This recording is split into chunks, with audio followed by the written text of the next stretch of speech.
Hi, so I'm very delighted to be here introducing the discussion with Maija Tammi and also Professor Vincent Muller. In my mind, the Finnish photographer Maija Tammi is one of the most exciting photographers today because her work really is an interrogation and exploration of what it is to be human and that liminal space between life and death, artificiality and nature.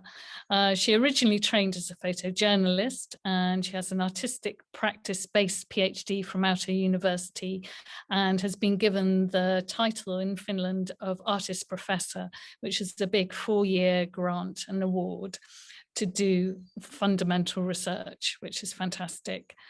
Today, she works in the intersections of science, technology, and photography and nature. And she really asks that essential question of why and how are we what we are. So you maybe have seen her giant-sized photographs, One of Us is a Human, around Belfast. She's going to be talking about that shortly. And in 2017, it won 2 awards, one of the photographs from that series for the Taylor Wessing Prize. And that award is very controversial and set up the whole discussion about what is human, what is the limits between a robot and a human. So we're going to be discussing that with Vincent. Vincent, Professor of Philosophy at Eindhoven University and at the University of Leeds, and he's a specialist in the ethics of AI and robotics. And as Claire said, is writing a book on can machines think? So what we're going to do first of all is hear from Maija about her work, One of Us is a Human. Then we'll have a discussion about it. And then a bit later on, we'll introduce another of her works, more recent works, which also touches on the idea of what is the division between life and death, and discuss that. And then we will be very, very happy to take your questions and pose them to the panelist. So it's now over to Maija to introduce us to her wonderful work, One of Us is a Human, and see if you, the audience, can spot which one is perhaps a human. Maija, over to you. Thank you, Ariane. Thank you, Claire, also for inviting me for this festival. And Ariane, your introduction made me blush a bit, so now I think the stakes are high for the presentation. But I'm gonna first talk about the work, One of Them is a Human. I'm gonna share my screen and can show it. And so it's One of Them is a Human. It's a conceptual photographic work. It's a tiny work. It's only 4 photographs. And basically, one of them is possibly a human, and 3 of them are human-looking robots, androids. And it's not told, unfortunately, it's not told if there is really a human amongst them or not. So I'm sorry, it won't be revealed in this talk. And I'll show you the photographs.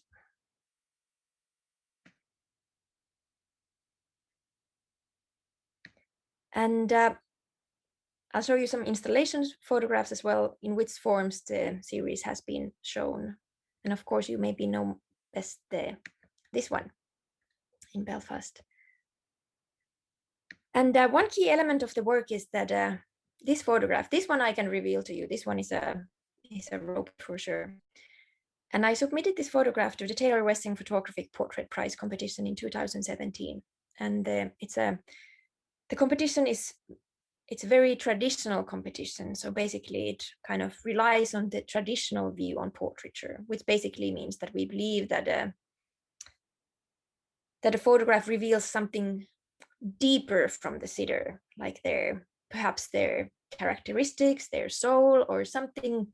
It tells us something more than just the surface. That's the traditional view. We also have, of course, other views on portraiture as well, but the competition is heavily kind of leaned on this idea. And the rules actually said in in that year that the competition is concerned with portraying people with an emphasis on their identity as individuals, and also that the image must have been taken by the entrant from life and with a living sitter.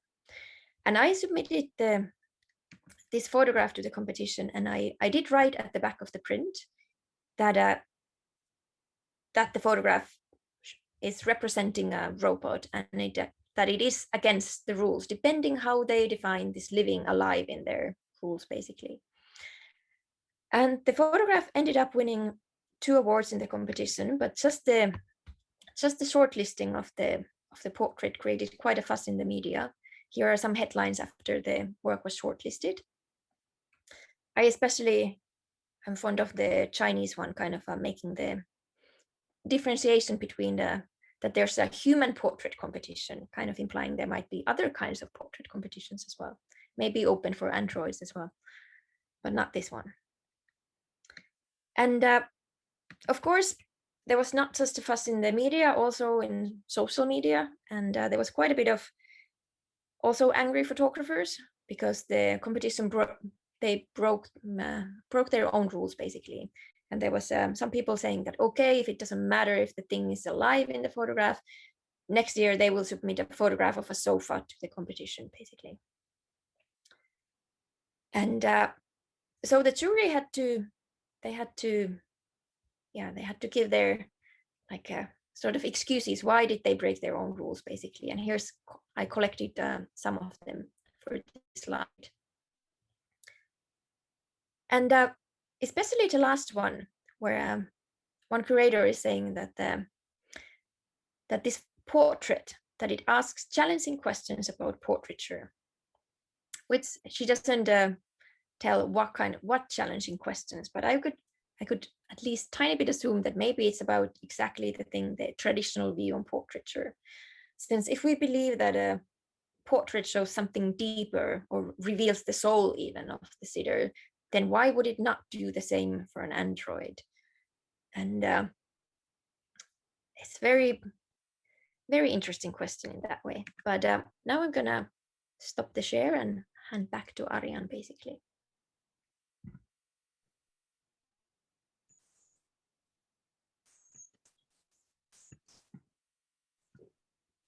So that is the basis of our discussion. So it'd be great if Vincent could join us as well, so we can discuss together the issue of what it is to be alive. So I think the brilliance of your piece, Maija, is it really does ask us, what is the difference? What is the essential qualities of being alive? If an android can be defined as potentially, or a robot can be defined as potentially alive in a portrait competition, then where is the limit between living? So what do you think, Vincent? What's your response to that? Yeah, I think one can talk about this story on different levels, but let's say that the one level that I thought was interesting was that it plays with our ability to interpret faces.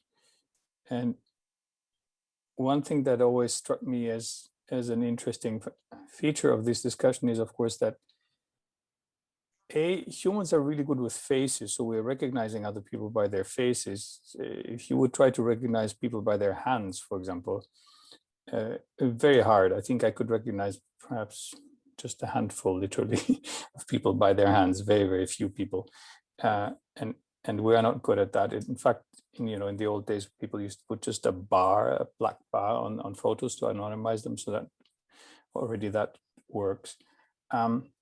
So we are pretty good with faces, and I think faking hands or other parts of the body would be a lot easier. We're not so good with everybody's faces. So I'm not too familiar with Japanese faces, so I'm not very good at identifying Japanese people. So for example, you might have the intuition that a lot of them really look the same, which of course a person who sees lots of Japanese people would not say, or they would say the same about Europeans. So that's one aspect which I think plays into this story. I'm not good at recognizing these kinds of faces. And the other thing which I think is more interesting is that you mentioned several times this notion of revealing the soul. So we do think that when we see someone, we actually understand something about the person that we see, and so that's a different thing from the recognition, right? If I see you tomorrow on the street, likely I would actually recognize you. That's one thing. But the other thing is, so that's the same person as the one I've seen before. The other thing is whether I can interpret, for example, what you feel, and what we do all sorts of inferences from people's faces, and I think that's interestingly put into doubt in your work and in Ishigiro's work in his androids. So he's sort of making us realize that this can be faked. There is a guy, David Hansen, who does robots like that as well, and he has fairly sophisticated systems of making them move. He used to work in Hollywood characteristically, and he also sort of makes you feel that, oh yes, now the person is happy, but actually, of course, nothing of the sort happens. So it's interesting because Maija, we ought to explain, worked with and did the photographs with the Japanese inventor Hiroshi Ishiguro. And when you were doing that, Maija, when you were actually taking those photographs, how did you feel when you were looking through the lens, looking at the robots? Did you feel as though you were seeing some sense of soul or even kinship with them? Yeah, this will be way more boring because I had only really brief access to all of the robots, and the thing was that because I was only interested in taking photographs, they did not even, they did not turn the robots on for me in a way. They were just like because I guess that would have been a waste of time in a way, but basically, for example, with the Taylor Wessing portrait of the Erika robot, basically I had there was an assistant with me, and she had a computer where you could adjust all the facial muscles of the robot basically and make the kind of the face that I would want for the photograph. And so it was way more boring. But I did notice that it's super hard, like for someone who understands talk, you can tell that please look that way and raise your chin and do this, but when you have to individually do each muscle, it becomes really, really super difficult. So I had to I was directing the assistant to move the muscles in the right way basically for me, because I could not do that. But there was one robot though, one of the robots, I was left in the room alone with the robot for a brief time, and the robot was sitting on a chair, and in the beginning, like it looked like the hands were resting on the armrests basically, but when I looked more closely, they're hanging in the air basically. I guess the chair was wrong chair or something. They didn't rest on the armchairs. They were just like hanging in the air. And with that robot, I did have this tiny bit of an awkward feeling. I was thinking, like, if it starts talking, what do I say? Like, what am I supposed, like, do I say konnichiwa? Like, what do I say? What do I say?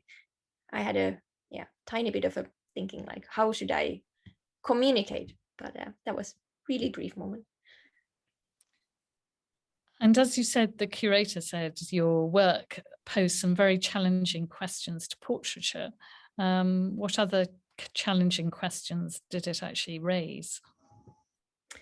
Well, there's the thing, like, I guess it's challenging the traditional view on portraiture, because we also have the modern view of portraiture that would recognize that it's just basically a surface, and we project, and the photographer project their own stereotypes and ideas on the image basically. So it's just basically a blank surface where we make our best possible guess and basically kind of read to what we have experienced in life.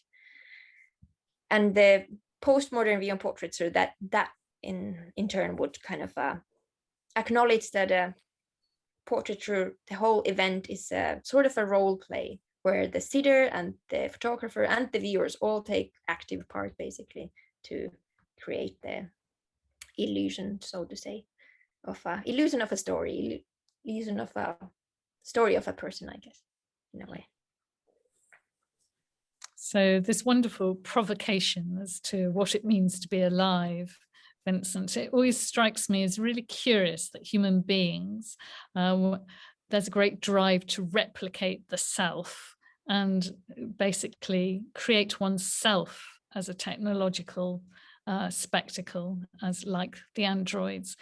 Do you think human beings are stuck in a narcissistic loop? And this shows how we really do think we're at the center of the world? Or do you think there's something much more interesting going on? No, I think what you call the narcissistic loop is definitely pretty central too for the way we see ourselves, right? I mean, we used to think that humanity is the crown of creation, and the creator made that, and then we used to think that the planet we live on is in the center of the universe. So we like to think of ourselves like that, and there is, of course, this one thing that we think of as being special, and that's being intelligent. So we know that other animals are faster or can smell better and things like that, but we have this one thing that we think that's what we're good at. We are more intelligent than they are, which seems to be, broadly speaking, true, and it seems to be, broadly speaking, the reason why we are in control. Right? I mean, let's face it, on planet Earth, we are in control, which is also why we are to blame for things that go wrong. So if a machine comes along and threatens that, then that's sort of spooky. But the interesting thing about the Ishiguro robots is they don't even need to do this. They can be quite stupid. And in your case, they didn't even turn them on, right? So they could just sit there, and even that somehow annoys us. So I remember my first response when I first heard about these robots and saw them was also a certain kind of annoyance, and I'm not sure why I have that feeling at that point, because it didn't happen to me with other robots. I've worked with roboticists in the past, and it's not a very uncommon thing to work with a robot. And there is this phenomenon that the closer they get to an actual living thing, it could be a different living thing. So there is a robot. I just forgot the name. There is a robot that looks like a seal, a small seal, a white seal. Anyway, it'll come to me. Which also has that slightly annoying feature, and I'm not sure what is annoying about it. It could be that it's just faking something, but it is more interesting if it's human, it seems to me. So we've been making little dolls that look like animals for a really long time. That didn't seem to bother us very much. But if you make a doll that's very similar to a human, that's somehow challenging. So Maija, I thought you're using that, aren't you? I mean, you're sort of playing with this by saying, oh no, I'm not telling you which one which one is the robot. So you are sort of playing with that slight annoyance that we can feel in that area. Yeah, I guess some people could call it uncanny valley. That the more we feel empathy towards human-looking things, but when they're when they look too much like us, they the empathy drops as well. We don't feel empathy towards them anymore. But there is, for example, the David Hanson from the Hanson Robotics. He has done this online survey, and he's kind of suggesting that we should upend the uncanny valley, because he thinks that we have kind of grown since the uncanny valley paper was written a long time ago, that we have kind of grown accustomed to robots and communicating with them. But I'm not so sure if we're still a bit annoyed if we don't know what they are. But this only works with I'm definitely taking advantage of photography as a medium, because all these robots in the photographs, they would not pass as humans in video or in real life. They're clearly not there yet. Yes, but of course you would say, okay, I'm working on that. Right? Yeah, for sure. And I guess, he's right. He is working on that. He'll just get better and better at it. Some things are tough. Skin is quite hard and things like that. But I wonder about the notion of empathy that plays a big role here, I think, because humans have this weird thing that we tend to feel with first of all, other humans, right? So my standard example is if you see somebody trying to drive a nail into a piece of wood and you see them sort of hammering away and then bang, hitting their thumb, you feel a pain or something very similar to a pain, even though you haven't hit your thumb. It's the other person has done this, but you empathize with them, even if you don't want or you don't particularly like them. You have that thing. So we're pretty easily doing this with other things too, right? If you see somebody ripping the ear off a little doll of some kind of animal, you would really hate that, even though it's just a plastic doll or a cloth doll. Nobody's hurt at all. You would even think of it as a bad sign for somebody's psychology if they do this kind of thing. And so you actually think it's not just bad for the doll, it's bad for the person that they do this. So is that part of the story that these guys are playing with our empathy? They sort of make our empathy really strong because it is a being that can move and looks like a human, can speak, can say, oh, I feel sad, or I feel, I don't know, I love you, or something like that, which normally produces responses. Of course, in the movies, that's how it's always exploited, isn't it? So you think that's what's going on? The empathy game, is that the game? I would say partly, and it's nice that you bring that up because when we think about photographs in general, like if we have a photograph of a loved, our mother, child, whatever. If there's one photography theorist, he made this test in his classroom, and he asked the students to bring in like a kind of an emotional photograph to them, and then asked them to kind of cut out the eyes or rip the photographs kind of to violence to these pieces of paper, basically.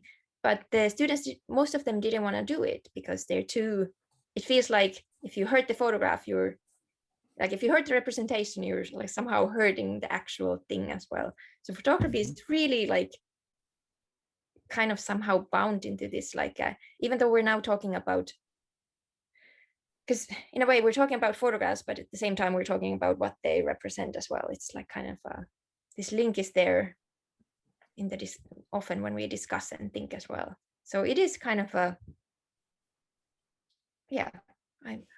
Arjan, do you have you want to?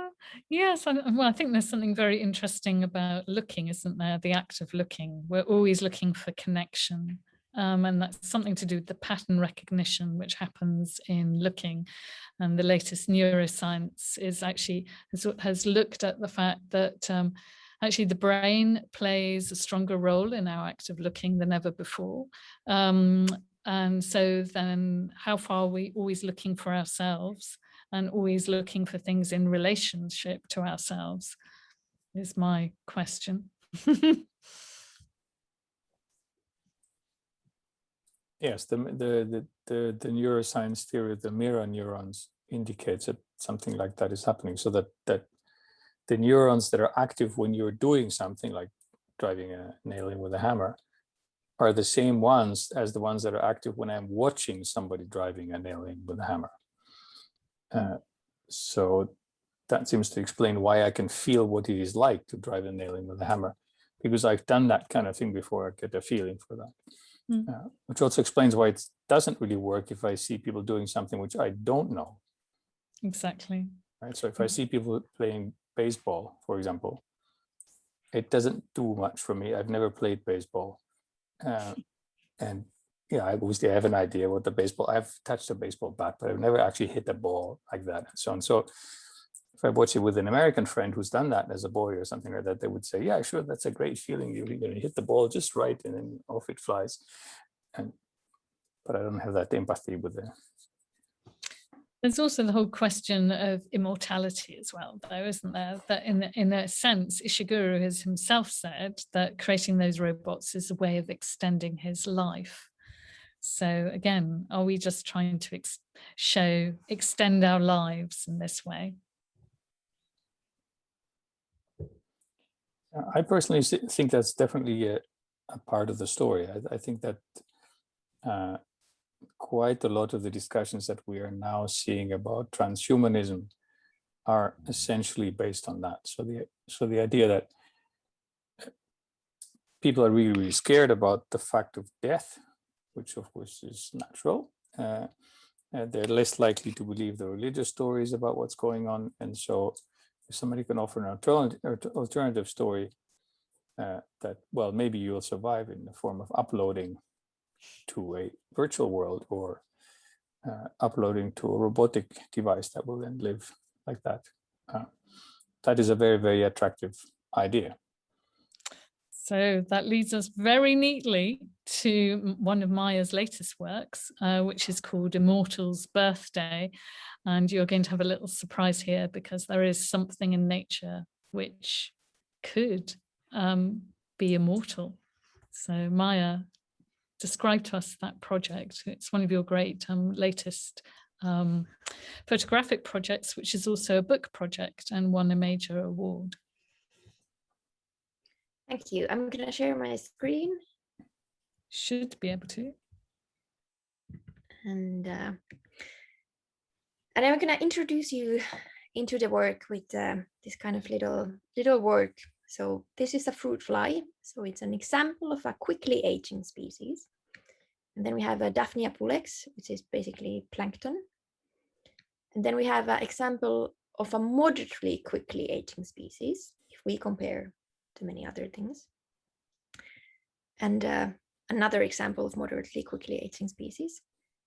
This is a, wait, now, is it a turtle or a tortoise? Which one is on ground? This one's on ground. Oh, it's a tortoise, oh, it's on ground. Okay, tortoise then, sorry. Turtle in water. And this one is an example of a non-aging species. So this one is a Hydra vulgaris, which is a tiny freshwater polyp. It's quite small, like a few centimeters in length. And it's super simple animal, basically comprised of 3 layers of cells. But the research was finished in 2015, and it does not show any signs of aging whatsoever. Like the researchers are unable to make it age, basically, which is one definition of immortality, of course. In addition, Hydra is a very weird creature because if you cut Hydra into, let's say, 10 different parts, each part will just regrow into a new complete animal.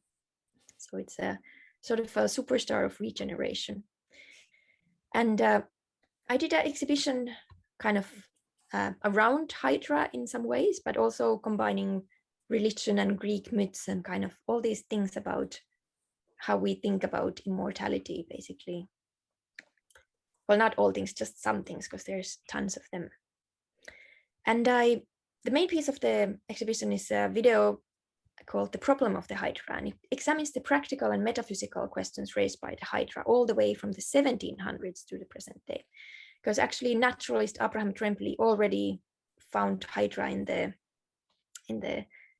1700s, and first he was just trying to figure out if it's a plant or an animal. And interestingly, because we mentioned soul a few times, but he was also really bothered with the thing, because back then kind of the thought was that all creatures have souls, but souls are undividable. You cannot divide a soul into 2 parts. So there was this problem that if you cut Hydra into parts and they regrow, where did the soul go? Like, does one part have it and one doesn't? So it was really this existential kind of a debate that was going on back then. And in the end, they just came to the conclusion that there must be seeds of souls inside the Hydra that can give rise to new souls if needed, if the animal is cut, basically. And this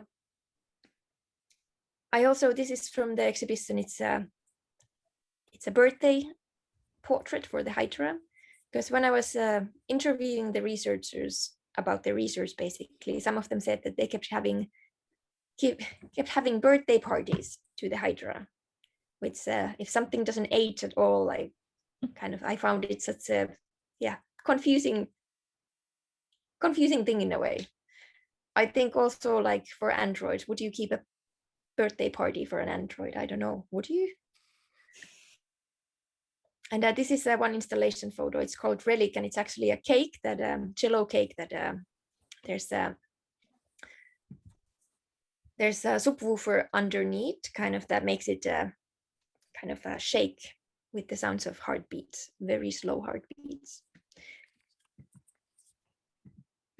And this one is it's called Party Animal. This one is actually, it's a collage of decapitated Hydra heads, which all regrew bodies. And Hydra doesn't feel pain as we would feel pain, basically, because they're basically comprised of 3 cell layers. They don't have the same kind of capacity to if someone is thinking that I'm torturing little Hydra by decapitating them, please, they regrew.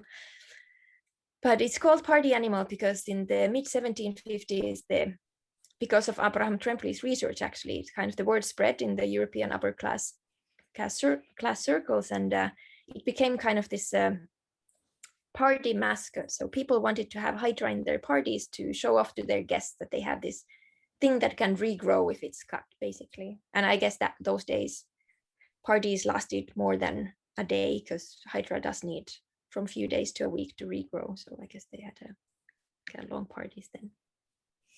And the work is also a book, which is it's combined into a short novel that kind of takes all the real science behind Hydra and and also, well, binds it with art and with storytelling.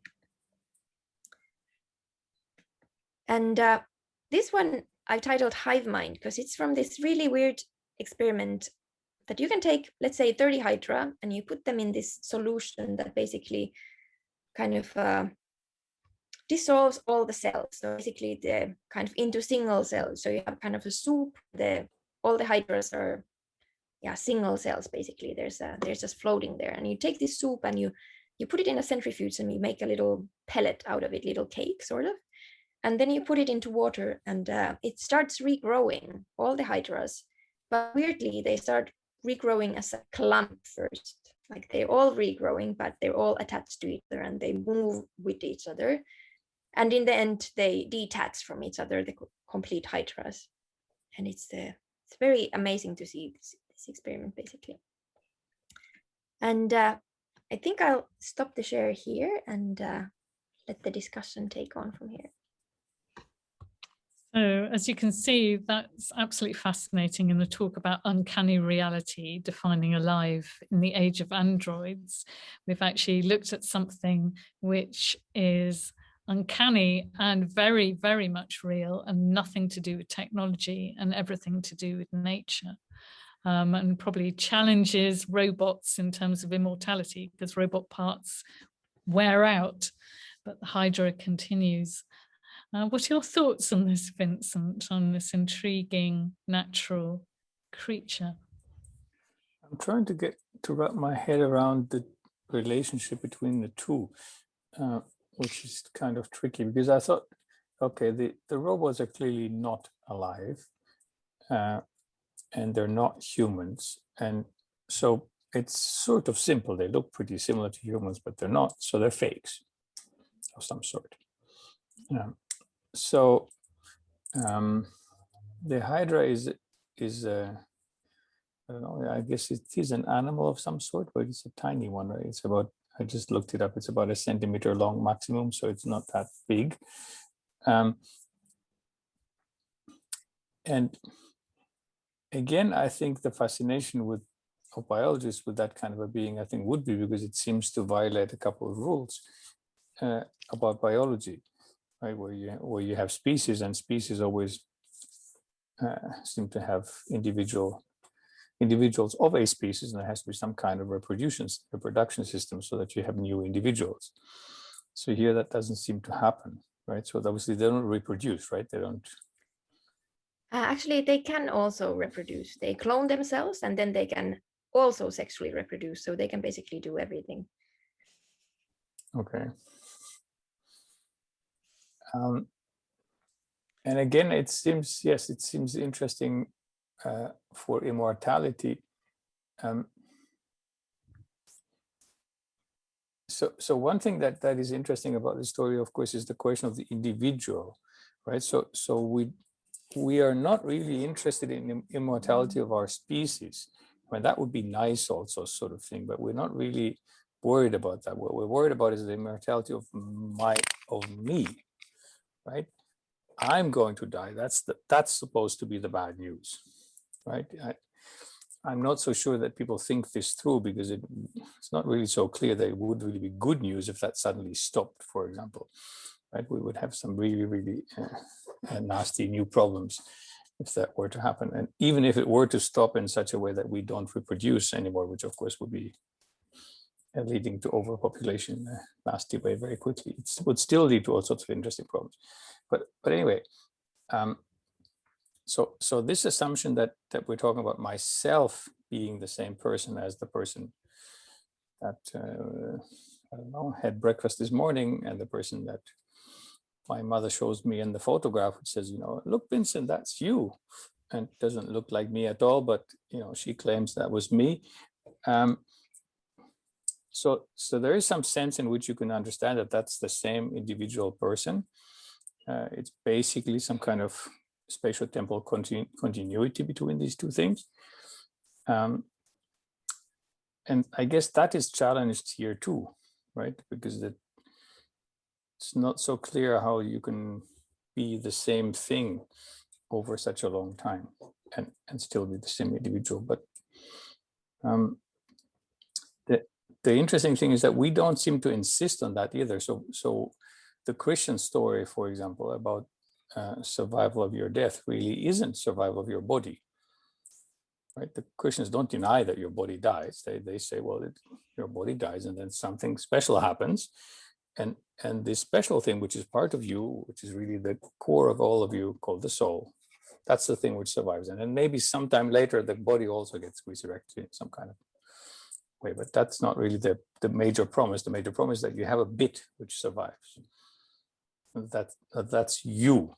It's very characteristic. So I like the story you mentioned earlier about the souls and people being worried about the hydras and they're having souls, because that seems exactly the thing that people would worry about at that point, is this individuality, right? I have one soul, and I can't reproduce it, I can't split it, and so God has to intervene, right? So if a human reproduces and a baby is generated, then God has to do the job of putting the soul there somehow.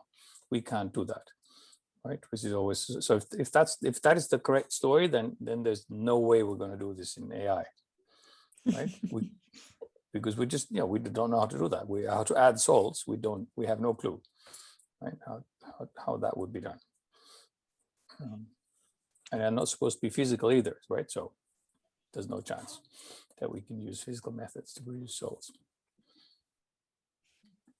But it seems to capture some kind of really elementary thing that we want from ourselves. We want to say, I'm the same person as that little baby, and I could live on, I don't know, without my body, for example, or in a different body, or something like this. That's something people find plausible. It seems like a plausible idea. I don't know it's true, but I could imagine living on like this. So that's why AI is so seductive in a way as well, because sometimes it does promise that, doesn't it? It promises the notion of our part of our soul living on, in the sense of our thoughts potentially living on. This is, how far I don't think that's something that people in AI actually ever promised. Mm-hmm. I think that's a projection of people outside of AI towards it. Mm-hmm. So I don't see that any of my colleagues in Eindhoven, for example, we have an institute for AI there. I don't think any of my colleagues wants to have anything to do with that notion. So what are they looking to do? They're trying to find technical solutions to technical problems. Good and smart solutions. Many of these don't involve any robotics at all. Right? They will not involve any physical interaction with the world, forces, exercise, or something. No. Some of them will. And then if you do robots, it does have its merits to make the robots human-shaped, humanoid as it's called, because we have shaped the world so enormously in our own image, or rather not in our image, but in our needs. Right? So we have doors and we have stairs and we have doorknobs and these handles that we can turn because we have hands that are at the right height and we have the right strength to turn these things and open the doors. So they are good to open for humans, but they're crap to open for, I don't know, a snake or another animal that might be really, really capable of getting into places that we can't get into. But so if you wanted to make a robot that can sort of do a job in our world the way we've already shaped it, it has its merits if it can have human shape. And then of course it has its merits because we're good at interacting with humans. So that comes back to the discussion which we had in the beginning, right? So because we're good at interacting with humans, so when I speak to you and you sort of go like this, and then I think, okay, it looks like maybe I'm on the right track, right? And if you are sort of doing like this, then I suppose I start thinking, oh my God, I should change quickly what I'm saying here because that's not going so well. Which is why all this online stuff is really so hard because we don't have that stuff, that interaction so nicely. So that's something people exploit, right, in AI. And for good reason, right? They say, okay, humans are good at interacting with other humans, so let's try and put some human features on the robots or in the interaction. I don't know. Zoom probably has this somewhere. Then when you like something, a little smiley thing comes up. Yeah. Okay, that's really quick to recognize. Anybody can see quickly that that's positive. Much easier than putting a plus or something like that. So at the end of the day, where do you think the real progress will be made in terms of technology and the way we're moving? Where do you think that progress will be made to make humanity and the planet we live on better if all we do is try and replicate ourselves and our own thinking? Well, I think an enormous amount of progress can be made if we just do the things that we normally do through thinking better, faster, using more data with less prejudice and automatically. You could just do an enormous amount of stuff that is just way too complicated for humans or too dirty or too time consuming and so on. That's just, with the progress we can have with that kind of stuff, is just gigantic. But that's basically on the base of the kinds of things that we roughly understand how we do them. So we understand how we do these things and we try to reproduce it. Where the really interesting bits are the bits where we try to come to technologies that would allow us to solve problems that humans wouldn't recognize as problems or humans can't solve. And that, I think, is something that not that many people are working on, but that is one interesting direction of robotics. But we're still really, really busy with just dealing with the gigantic possibilities that we have now, which are basically possibilities of huge amounts of data and very quick processing. And that just allows you to do things that you couldn't have dreamt of otherwise, and that we're just using all the time. Some of it is called AI and some of it is not called AI, but we would have no chance against the COVID virus, really, if we didn't have the ways to interpret all this data.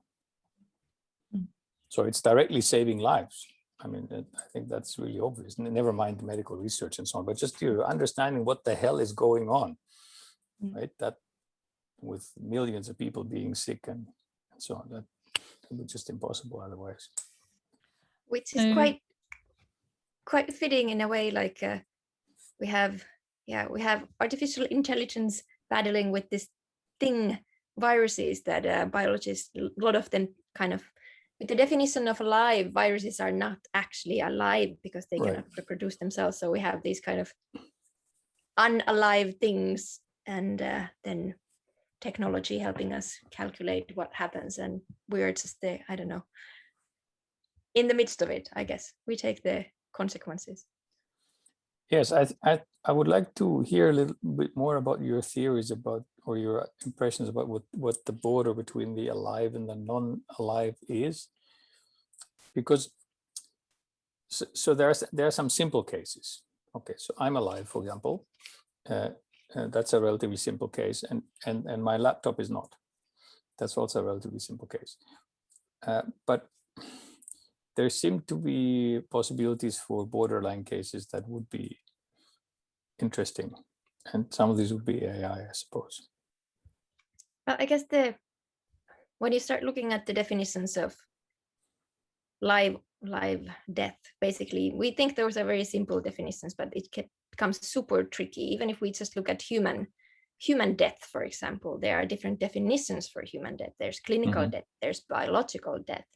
And most Western countries, we have this thing called whole brain approach, which means when your brain is irreversibly lost, you are dead.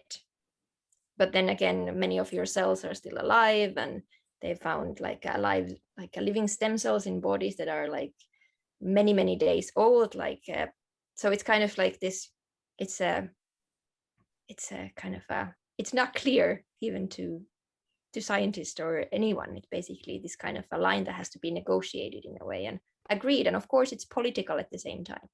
Like if we think about humans, for example, it's political. Who do we keep alive with machines? If also this is interesting because in Japan, like the definition of the whole brain approach doesn't actually hold. They have this a different kind of a definition that they're actually the relatives of the patient can be part of the decision, like deciding if someone is dead or not, basically. Like they can decide if the brain is enough or should the heart also fail. So they can kind of, so it becomes really, tricky and political because of organ donation, of course, and many other things, but just the human death, like that's just and alive is the same problem in a way.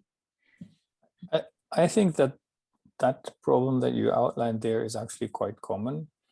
So when you are trying to define things, which of course philosophers try to do all the time, and some people write entire books about the definition of certain words like true or beautiful or things like that, or even just more ordinary words like dead. I think it always turns out in some ways that it depends, and in particular, it depends on what you want to use the term for. What is a useful way of looking at the term? So the brain death definition has a lot to do with transplantation medicine, right? So we do want to keep the organs in such a shape that we can transplant them to another human, and that means the cells should not be dead by the time we do that, and that is what matters. But we think one thing which is important that we don't want to give up is if it's irreversible. It has to be irreversible. If you can come back from the dead, then you weren't really dead, right? So that's at least the idea. So I think it's a fairly common thing that these things that you mentioned are sort of more problematic when you look at it from up close, and then it depends on what you're trying to achieve. So that's why I was interested in your investigations, because presumably you're trying to suggest that we can look at these experiments in different ways, depending on what we're trying to achieve. So I have a relatively simple-minded academic sort of view, and I say, okay, these Ishiguro things, these are robots, they're therefore not alive, they're not particularly intelligent either, and that's that. End of discussion. But so I like to put them into a box, right? And they fit nicely into that box, and I'm fine. And what you're basically doing, I think, is to sort of put some holes into that box and undermining my boxing efforts, which I think is good, right? Because these boxing efforts have to do with certain assumptions that people make when they're making the boxing. So these have to be made clear that that's the case. So we have a question, which is, if you add AI to a robot and then it allows self-thinking or independent development, does that start to develop the concept of a soul or self? Yeah, so first of all, I would like to insist on a difference between the soul and the self. As I've probably indicated earlier, I don't really know what a soul is, because a soul is supposed, there are two, I mean, obviously there's a whole theology about this kind of stuff, so I'm really an amateur, but there is a tension here. So a soul is supposed to be something like an ID, so it's individual and it doesn't have a property, so you can change everything, but you're still the same person. That's the one thing. And the other hand, it somehow has part of your mental life in it. And therefore it does have content. So there's a tension between this content-less and content-full version of it. So what I think what we mean when we say something has a self is typically a feeling that certain things that happened in the past were my actions. So I was responsible for these actions. This is elementary for the way we speak about ourselves and other people, right? We can say, okay, Maija did a really interesting presentation, right? So if she wanted to hear that, then she wants to accept that it's me who did that presentation a little while ago, okay? So I'm responsible for it. So I can say it was very interesting or it was hopeless. Both cases, the person would say that it was me. So that seems to be an elementary part of the way we talk about ourselves. And it's currently not an elementary part of the way robots interact with the world, because we don't hold them responsible for their actions. So we also don't use the notion of personal identity on robots, and I don't think it's a particularly useful notion for robots at all. Basically because we don't have this notion of moral responsibility over time, and because we tend to think that everything else is basically just accidentally combined at the moment. So you can very easily take a piece out, put another piece in. You can have pieces which are in the robot or pieces which are outside the robot. For example, processing is very often done off board, so somewhere else, and you can have a wireless connection or even a wired connection to the robot. And all of that doesn't matter. So it seems that the identity of the robot is a fiction. It really dissolves very, very quickly. So we can put a label on it, but really we can't say it's the same robot. The ancient Greeks already knew that, basically. Plato talked about thesis ship. So what happens if you have a ship which is used for a very long time, and every now and then you replace some parts, some planks and some boards and the mast and so on. So wooden pieces are replaced. And is there a point where you can say, oh, this is not thesis ship anymore? One of the definitions of being human, one could argue, is imagination. And would AI or a robot ever have imagination? And another one is the senses, hearing, listening, touching, smelling, tasting. And I wondered what your thoughts were, Maija, on that, because your work very much evokes the senses and the imagination as well.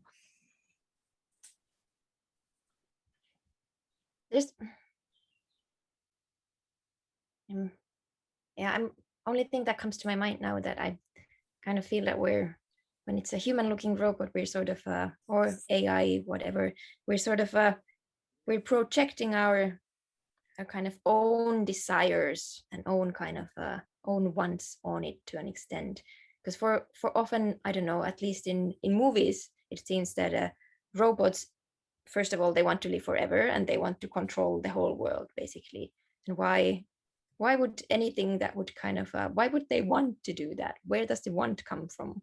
But I guess it's kind of is it our, like, I guess we can program our own want into the robots, but I don't know, Vincent, what do you think? I think that's an extremely fundamental question, perhaps even the fundamental question of AI. So where do these desires come from? And so my view on that is that robots and AI systems don't have any desires at all. We can program things into them that look like desires to us. So say, you know, maximize this variable here, please, right? And then the robot will act in such a way that this variable is maximized. But it will, and we might interpret this, if we look at it, by saying, oh yeah, look, it's trying to get into the sun to get some energy or something like that. But he's not trying to do anything. And to come back to this is related to the discussion we had before. It seems as though the only way to actually have desires is if you have a biological life that is fragile. So our lives are under threat, right? We have a body that's a really, really complicated system, and we have to do a lot of stuff to keep it going at all times. The temperature has to be exactly right, and all sorts of other parameters have to be kept in really, really specific spaces, which every doctor can tell you, right? If they do a blood test or other tests on you, they say here, there's always this space. So the measurement should be from here, there, and if it's somewhere else, then something's wrong with you. So there's hundreds and thousands of these measurements that you could take, and how things should be. So our lives are really, really fragile, and that makes us want things. So, for example, I'm thirsty right now, so I do want to drink something because my body needs it for survival. But if I don't have survival, then that wanting, it seems to me, disappears entirely. So we can behave as if we want, but we don't want, or that is not we. The artificial system can behave like that.